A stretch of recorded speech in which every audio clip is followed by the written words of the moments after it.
सोमवारन आ सॼो अची पहुता आहियूं, उर्ददारन आ सॼो अची पहुता आहियूं। हूअं त हो कमकार बि मूंखे घणो, पर सेवण वारनि आ सॼो अची पहुता आहियूं। लाइक़े इज़्ज़तो एहतराम हाजी शफी अहमद सटियो साहब, सदर पेटीएम सिंध, ऐं लाइक़े इज़्ज़तो एहतराम साईं शाहिद हुसैन मोहम्मदी साहब, मेंबर मरकजी election committee, monitoring election committee, ऐं लाइक़े इज़्ज़तो एहतराम पेटीएम हैदराबाद डिवीजन जो सदर साईं अताउल्ला ओठो साहब, संदस कैबिनेट, जामशोरे ज़िले जी सदर,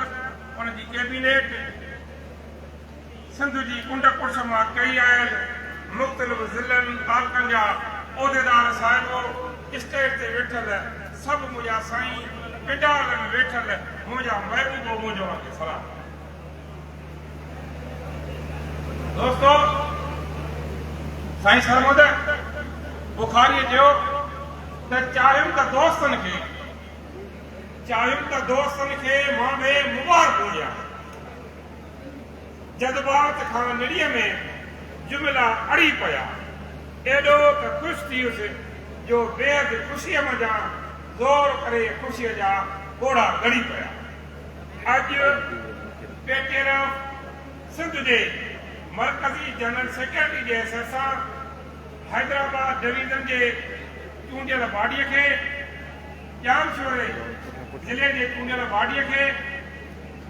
ऐं जामशोरे ज़िले जे 3 यूनिटनि खे जन हलफ़ खयो आहे, उन सभिनी दोस्तनि खे दिल जी गहराई सां मुबारकबाद हुजे। ऐं इहा उमेद ज़ाहिर थो कयां त ही मुंहिंजा दोस्त हैदराबाद डिवीजन जी कैबिनेट, जामशोरे ज़िले जी कैबिनेट ऐं तालुकनि जा दोस्त मुंहिंजे उस्तादनि जी बेलोस ख़िदमत कंदा, बिना ग्रुप जे, बिना ज़ात जे, बिना मतभेद जे,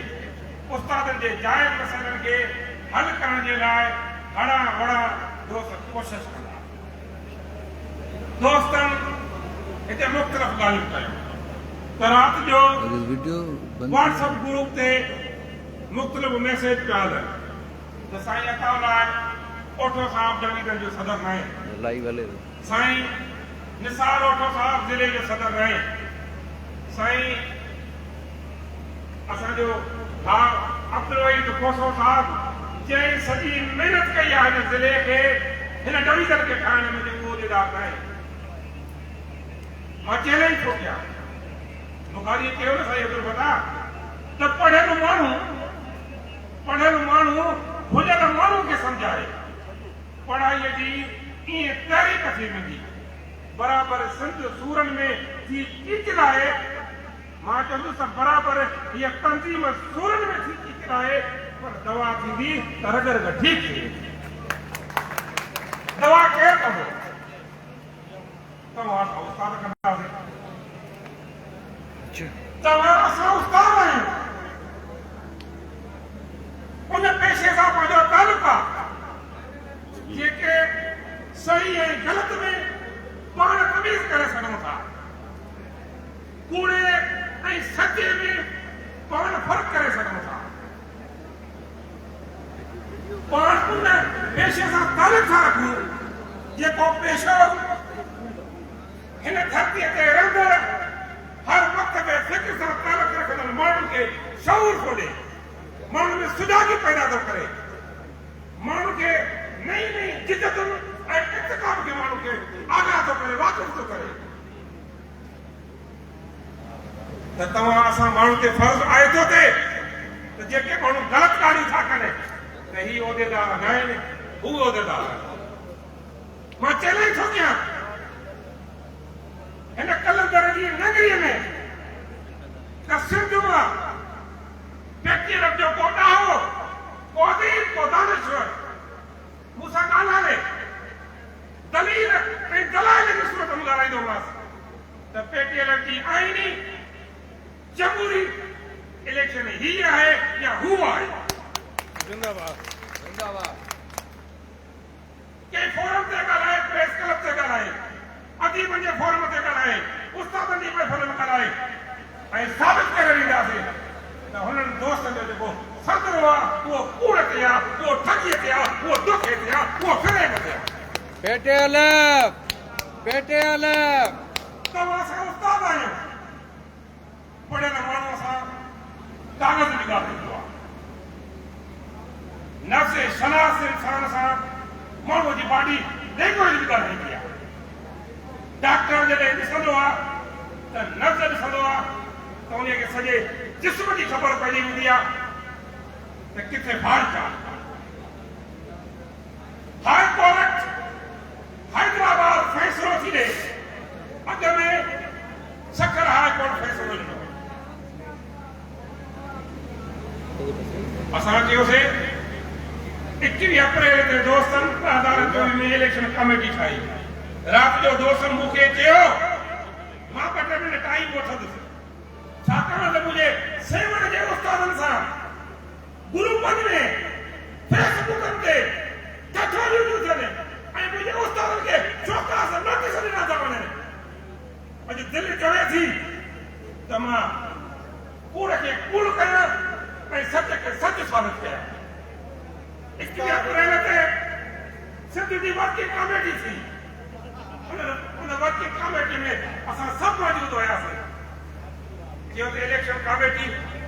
दोस्तनि इलेक्शन कमेटीअ जी का बि एजेंडा न रखी ऐं सभु सीनियर दोस्त वेठा आहिनि। जॾहिं बि इलेक्शन कमेटी जे लाइ कंहिं इदारे जी गॾिजाणी थींदी आहे त उनजी एजेंडा हूंदी आहे त इलेक्शन कमीशन जी चूंड। घणा दोस्त थी विया, राति जो वठो ठाही। हिननि दोस्तनि चयो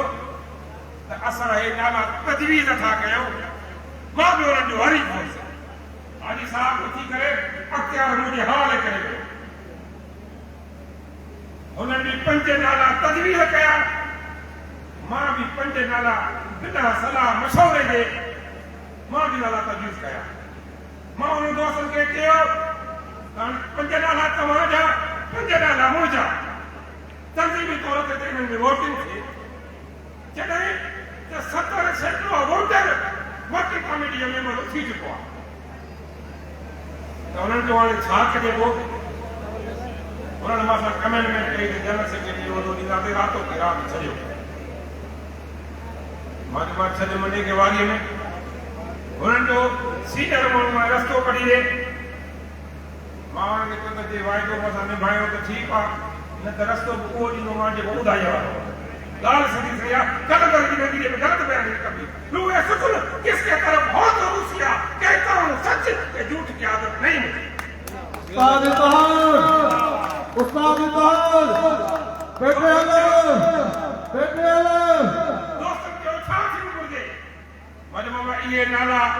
5 ई वञनि काबीना में, काबीना खे अख़्तियार था ॾियूं त उहो इलेक्शन कमीशन जी चूंड करे। वरी बि सीनियर माण्हू वेठा, अहिड़ा एॾा ॾाढा माण्हू वेठा जंहिंखे आईन सॼो यादि आहे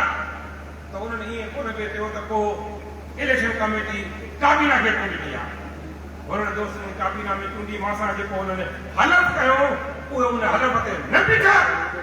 पोइ असां बि इलेक्शन कमेटी चूंडीसीं ऐं ॿिन्ही इलेक्शन कमीशन शेड्यूल कढिया। सखर जा दोस्त ॿिन्ही इलेक्शन कमीशन जे शेड्यूल खे हाई कोर्ट सखर में चेरे ॾिठो ऐं हाई कोर्ट सखर ॿिन्ही इलेक्शन कमीशन जा शेड्यूल बि ख़तमु कया। ॿिन्ही इलेक्शन कमीशन जे चेयरमैन खे घर मोकिले। इंडस्ट्रीज डिपार्टमेंट जंहिं वटि असां रजिस्टर्ड आहियूं, जंहिं वटि सभु मुलाज़िम वो रजिस्टर्ड आहिनि, उनखे हुकुम कयो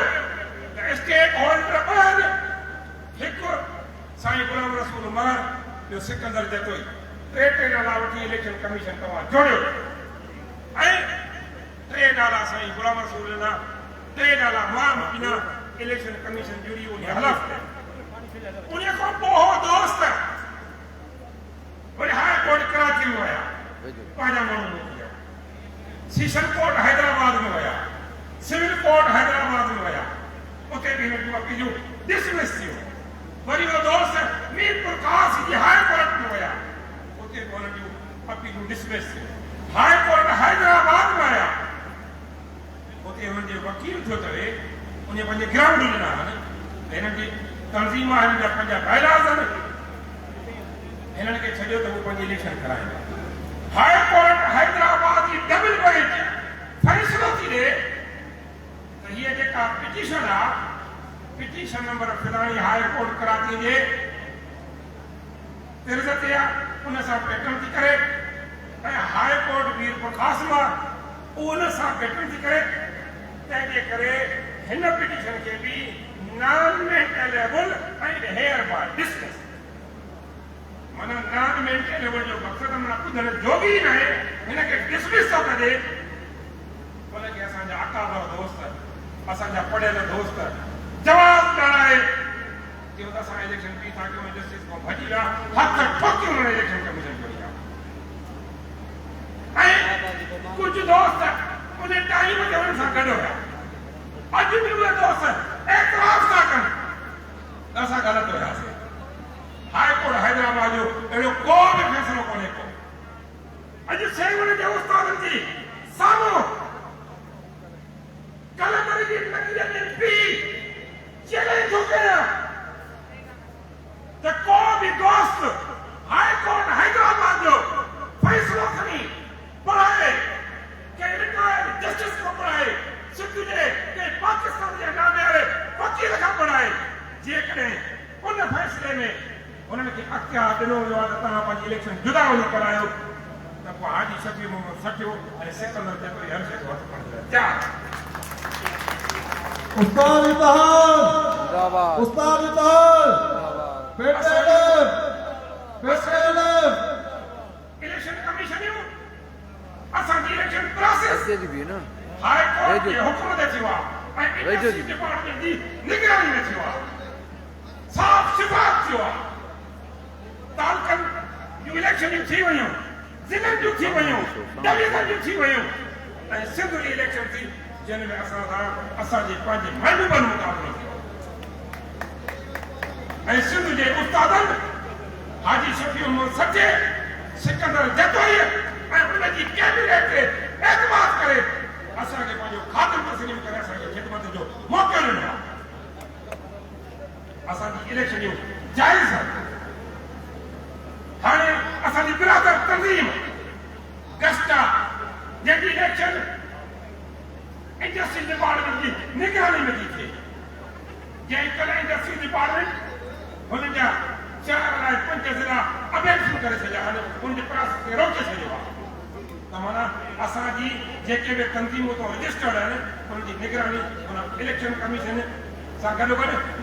इंडस्ट्री डिपार्टमेंट करे थी ऐं असांजी इलेक्शन बि इंडस्ट्री डिपार्टमेंट कराई आहे हाई कोर्ट हैदराबाद कराई आहे हाई कोर्ट सखर कराई आहे तंहिंजे करे असांजी इलेक्शन आईनी आहे उसूली आहे कानूनी आहे हिन इलेक्शन खे ग़लति चवण वारा माण्हू पाण कनि जेके दोस्त चवनि था असां शोकास नोटिस साईं अब्दुल वहीद पोते खे शोकास नोटिस मिलियो आहे कि तूं तंज़ीमी आइन जे ख़िलाफ़ कमु थो करे तुंहिंजी मेंबर सां ख़तमु करे छॾींदासीं इहो ईअं आहे हाणे जेकॾहिं सिकंदर जतोई हिते बीह करे तकीर बि करे ऐं पोइ पंहिंजे पेट तो लेटर बि जारी करे छॾे त मां शहबाज शरीफ़ खे वज़ीर आज़म तो लाहे छॾियो भला उलाई थोरो तव्हां उस्ताद ॿुधायो मां चवां त मां शहबाज शरीफ़ जी हुकूमत खे अॼु डिज़ाल्व थो कयां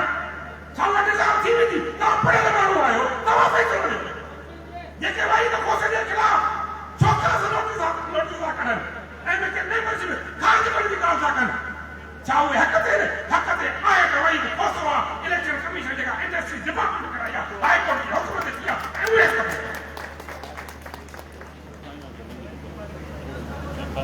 दोस्तो हिते खोड़ सारा मसइले जी ॻाल्हियूं थियूं असांजे दोस्तनि कयूं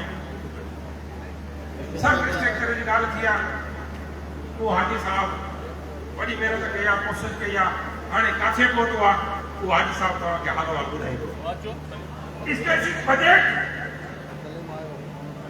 जेका असांखे ॾिनी वई आहे वज़ीर तालीम साहब करे असां हुनजे भरण पिया जाजा था कयूं चवे थो त बजट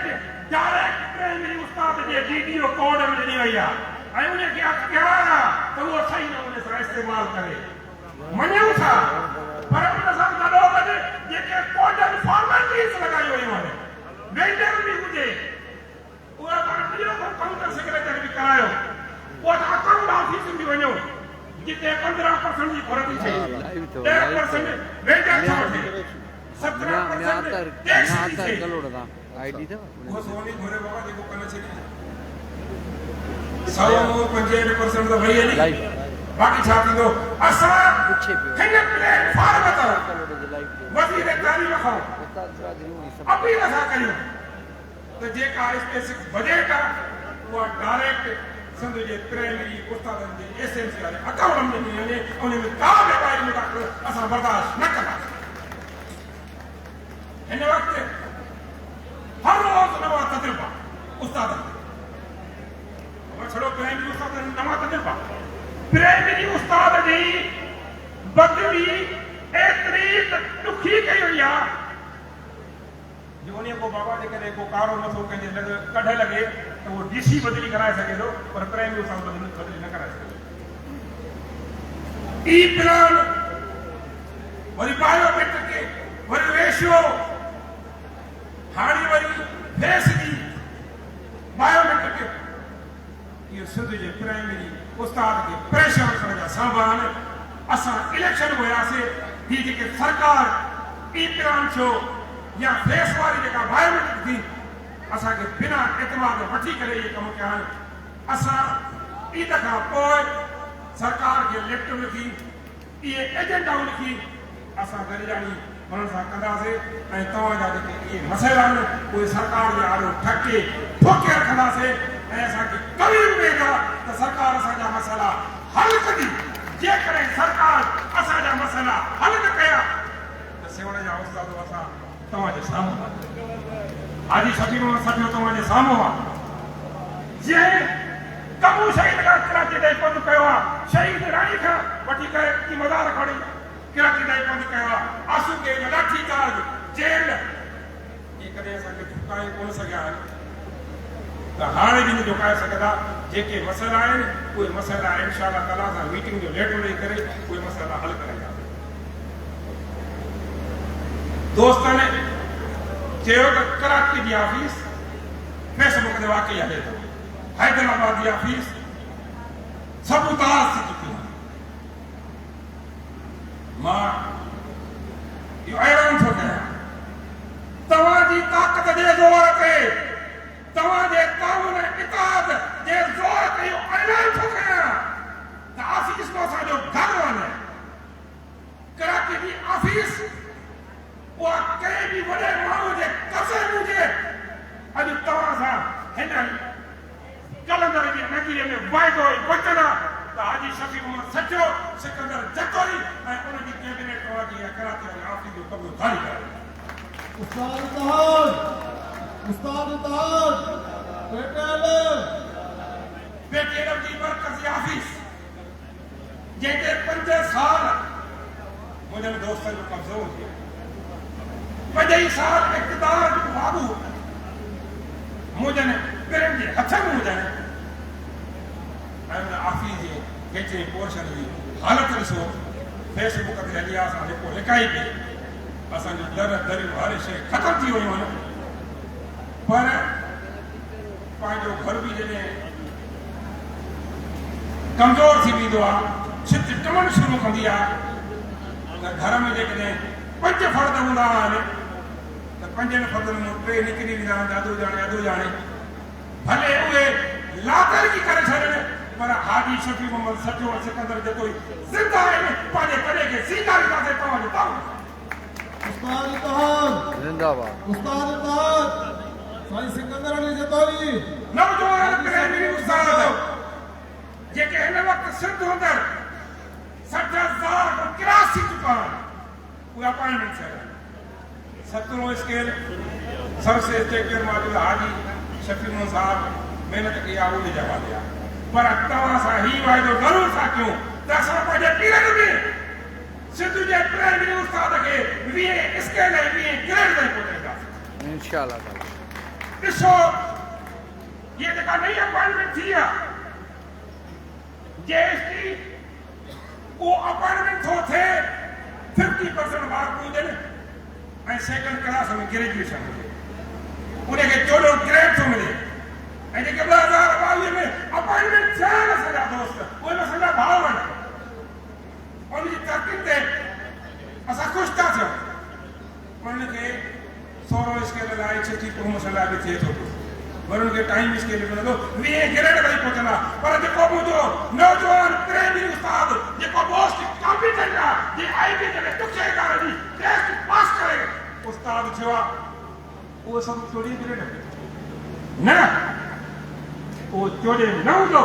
इंशाअल्लाह ताला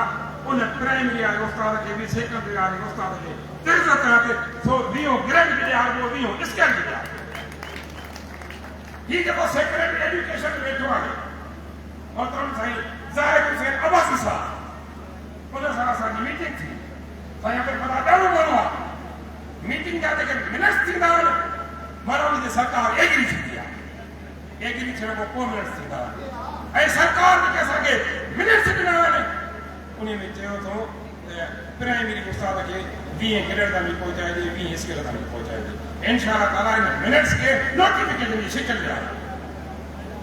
बड़ा सारा मसला दिखा रहा है सारे को पता है जाम शुरू है जाम शुरू छो नहीं जाते साईं जाम शुरू असां जो मन अड़जी वियो आहे तो सा मोहब्बत थी वई आहे तो सा प्यार थी वियो आहे तू जल्दी दे कदी भी बार बार ईंदासीं कही थी हो न तो मजबूर आहियां लाचार आहियां कंहिंजे कुर्बन में कंहिंजी मोहब्बत में कंहिं प्यार ॾेई मस्तु कयो मुंहिंजो दिलि में आला वक़्तु कयो उन मस्तीअ में साईं अब्दुल फता सरशार आहियां कंहिंजे कुर्बन में कंहिंजी मोहब्बत में कोई सम्झे न सम्झे मुंहिंजो सुकुन भले अक़ल दाना छो न हुजे मां त मोहब्बत जो लेखो वारो आहियां कंहिंजे कुर्बन में कंहिंजी मोहब्बत में वाह साईं वाह वाह साईं वाह मूंखे छो था बि परेशान कयो माशाअल्लाह मूंखे छो था बि परेशान कयो मूंखे कीअं कयो कुझु ॾाह थियो मां तव्हां खे होशियारु आहियां कंहिंजे कुर्बन में कंहिंजी मोहब्बत वाह साईं वाह कई साल थिया त शहीद थियुसि कंहिंजे प्यार में यार ख़रीद थियुसि मां कंहिं ते भरी न को ॿार आहियां कंहिंजे कुर्बन में कंहिंजी मोहब्बत में यार ज़िंदह सोबत बाक़ी खुदा माशाअल्लाह उस्ताद ताज माशाअल्लाह ज़बरदस्त सिकंदर साहब तव्हां गुज़ारिश आहे